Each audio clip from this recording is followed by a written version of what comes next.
kali ya, pulang itu jangan dulu, tahan dulu nafsu kau pulang, live lah kau kata Allah gitu ya. Nanti kau akan viral, akan ada orang kasih kau duit gitu kali ya. Kayaknya bener loh, kayak ini menurut bunda ya, terserah menurut kalian, ini menurut bunda kayaknya Allah itu menahan bunda, karena bunda kan memang udah hampir pulang, udah ngambil koper, udah bunda pulang aja ke Indonesia aja lah. Kau mau ngapain kata temen bunda, udah bosan aku di Jerman. Waktu itu kan memang lagi covid ya, nggak bisa ngapa-ngapain aku. Udahlah sabar aja, tahan dulu kata temen bunda. Ketemu bunda di Frankfurt itu tuh, si Mbak Pur itulah, tahan dulu katanya, sabar. Kau juga semuanya belum beraktivitas, mau ngapain pulang ke Indonesia katanya. Aku suntuk kayak gini hidupku, sabar. Ya udah bunda sembari ngelep aja gitu kan. Ini apa sih? Sekarang kita siapkan dulu ya, kita siapkan dulu rempah-rempahnya. Habis itu kita mandi ya. Aku mau mandi pakai air kemenyan ya. Aku mau mandi, enak kali rendang Rani tadi. Kenapa nggak bunda bawa rendang kamu Rani? Kenapa nggak bunda bawa rendang kamu ya? Kalau gitu bunda pulang aku bawa aja rendang kamu ya kan. Rendang makanan Padang ya, belum apa awor ya gitu orang awor. Rendang kok lama kok, kok rendang susah kok. Rendang apa kok rendang susah? Kikil apa kok? Kikil kijang. Gimana dapatnya di hutan? Kok kikil apa kok? Kikil rusah. Kikil kijang. Kikil kijang ini. Ya. Dapatnya di mana? Di hutan tinggi. Ya, Kupanah. Ceritanya bunda itu ke hutan. Ya. Panah lah ceritanya, ada kijang lewat itu. Ambil. Gak ada kecil. Gede kali kalah. Kecil aja.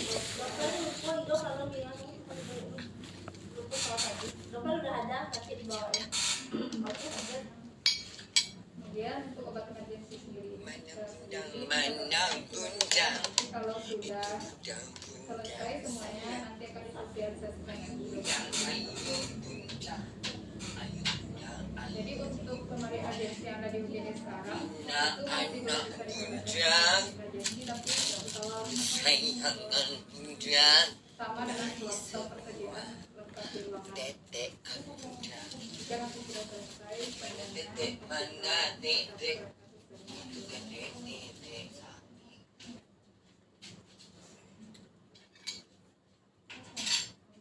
lanjut PKP 33, batas waktu obat dapat digunakan tergantung pada kadar obat. Nah ini sama dengan obat kadaluarsa tadi,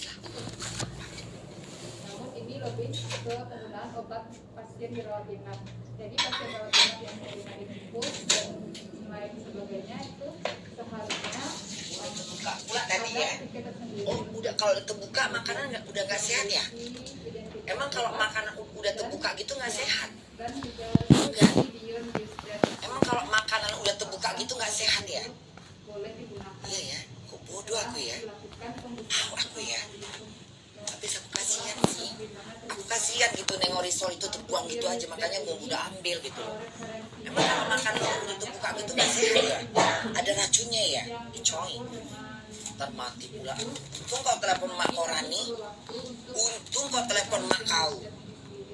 Kalau aku nggak kepikiran ke sana aku mikirnya aku goreng aku makan. Tiba-tiba besoknya aku demam, keracunan. Ya kan? Siapa yang salahkan? Kau, ya? Kau salahkan. Kenapa kau nggak bilang kau terbuka? Bodoh. Anjing kau, mana anjing kau ya? Melawan sama aku. Melawan kau. Aku udah maniskan kau ya, tapi aku mengguntingin kau. Lanjut di PKPO 4, regulasi rekonsiliasi obat. Regulasi ini diutamakan bagi pasien yang dirawat di rumah sakit. Jadi saat pasien masuk ke rumah sakit dan akan dirawat, kita melakukan rekonsiliasi obat. Kita menanyakan apakah pasien ada membawa obat atau tidak.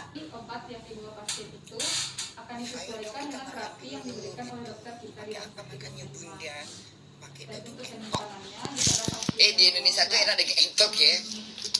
Tapi kalau daging apa tuh namanya daging entok itu kalau udah ke bulan puasa habis. Mahal sih. Kan tahu entok nggak sih? Tahu. Tahu bukan bebek, dia entok.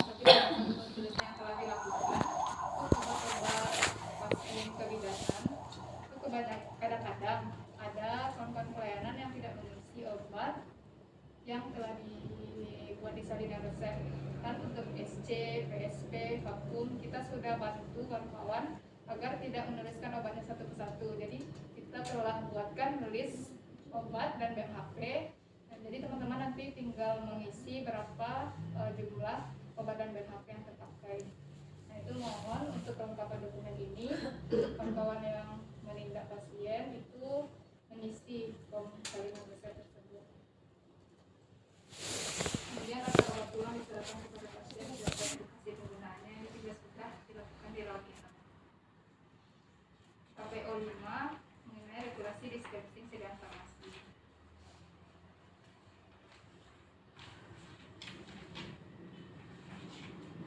Elemen penilaiannya telah memiliki sistem distribusi dan dispensing yang sama dan seragam diterapkan di rumah sakit sesuai peraturan perundang-undangan.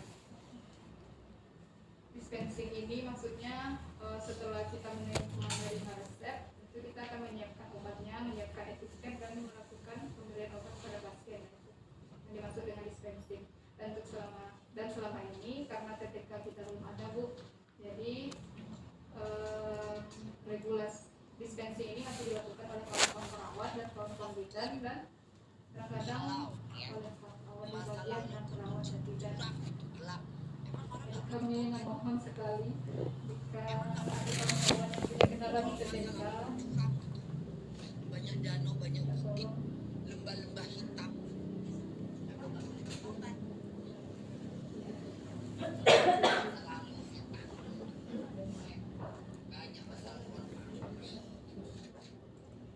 kemudian staf yang melakukan dispensing sediaan obat dan steril kompeten. Nah, ini bagian ini kita sudah kenal Bu. Cemburuan yang kemudian staf yang melakukan dispensing sediaan obat steril, statik, terlatih dan kompeten. Nah di sini kemarin yang kami sampaikan, mereka minta sertifikat pelatihan prinsip penyiapan obat dan teknik dispensing, dan itu biasanya dilakukan oleh apoteker dan perawat. Sandi PKPO. Staf yang melakukan pencaturan administratif terlatih dan kompeten, kita tidak punya kapasitas statik, jadi ini bisa diabaikan. Tersedia fasilitas dispensing sesuai standar praktik kefarmasian. Observasi ruang dan pelaksanaan pencampuran obat kemoterapi kita tidak ada. Ada kabin LAF kita juga tidak ada. Telah melaksanakan penyerahan obat dalam bentuk yang siap diberikan pada pasien rawat inap. Ini juga sudah dilakukan. Obat yang disiapkan diberi etiket, ini juga sudah dilakukan. Nah ini satu lagi tambahan untuk label atau etiket tadi, ada tambahan tanggal leluasa atau BSD. Ini mungkin di rawat inap ini belum dilakukan. Ya, anak aplikasi selanjutnya kalau itu sepakat mana tulisnya surat mana warna apa judulnya apa ya kan ya.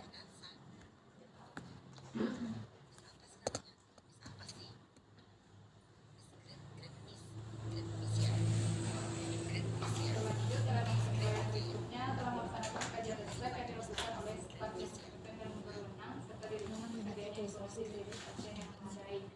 Nah ini sudah ada di form resepnya. Setelah memiliki proses pelayanan obat belum diserahkan juga ada di form resep konfirmasi maupun perawat kita yang pasti sudah tahu. Selanjutnya KPO 6 mengenai regulasi pemberian obat.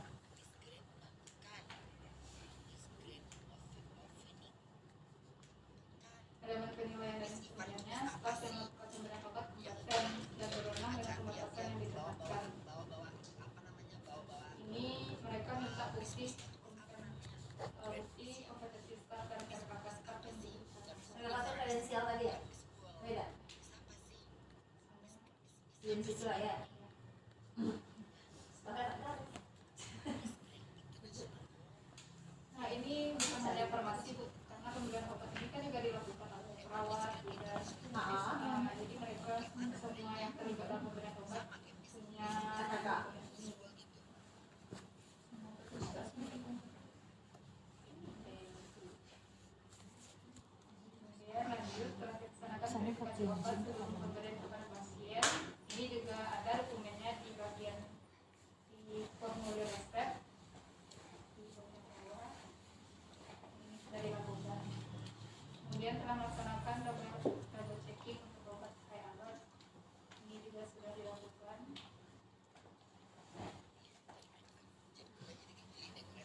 Ini dari informasi tentang obat yang akan diberikan. Ini juga sudah dilakukan.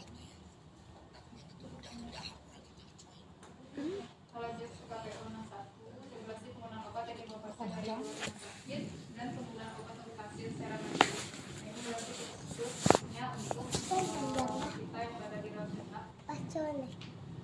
Elemen penilaian yang diminta nanti telah melakukan penilaian obat yang dibawa pasien dari luar rumah sakit untuk kelayakan penggunaannya di rumah sakit. Berarti seperti yang telah disebutkan sebelumnya, pasien yang bawa obat itu ditahan dulu obatnya, diberikan ke farmasi untuk nanti ditindaklanjuti. Nah, dokumen yang diminta di sini adalah dokumen rekonsiliasi obat oleh apoteker saat masuk tindak lanjut penanganan dan penyelesaian yang dilakukan. Kemudian telah melaksanakan edukasi kepada pasien jika obat akan digunakan secara mandiri. Nah, ini belum pernah kita lakukan sebelumnya karena jarang juga terjadi dan rata-rata seperti penyuntikan insulin, obat-obat asma seperti nebulizer itu sebenarnya bisa diberikan bisa diletakkan di rumah pasien. Nah, dengan syarat pasien tersebut sudah paham cara penggunaannya. Nah, untuk ini kita masih untuk insulin seperti yang sebelum-sebelumnya sudah dilakukan, ini masih dilakukan oleh petugas, dan untuk kasus-kasus yang lain itu belum ada. Untuk kedepannya nanti akan kita tetapkan obat-obat lain seperti obat sirup. Nah, obat sirup kan sebenarnya bisa diletakkan di ruang pasien saja. Nah, dan pasien pun bisa menggunakannya secara mandiri. Dan untuk itu kita perlu ada form penilaian pasien, namanya nanti akan diberikan. Kita menilai pasien apakah pasien tersebut mampu melakukan pemberian obat secara mandiri di rawat inap.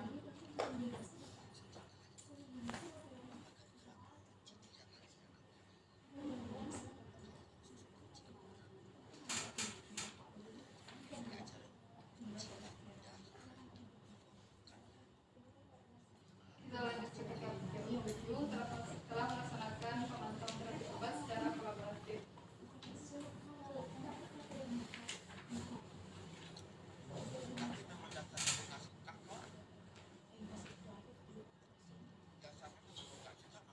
Data dan bukti telusur yang diminta di dalam dokumen rekam medis pelaksanaan pemantauan terapi obat secara kolaboratif.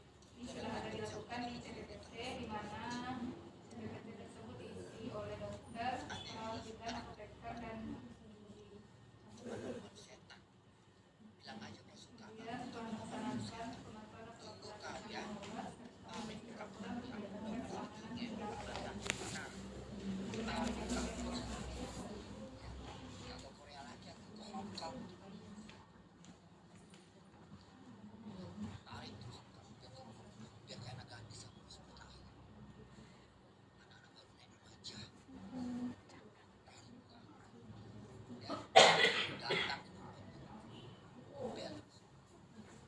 kemudian KPU yang ke-7 sebenarnya ini sangat berkaitan dengan PSKP,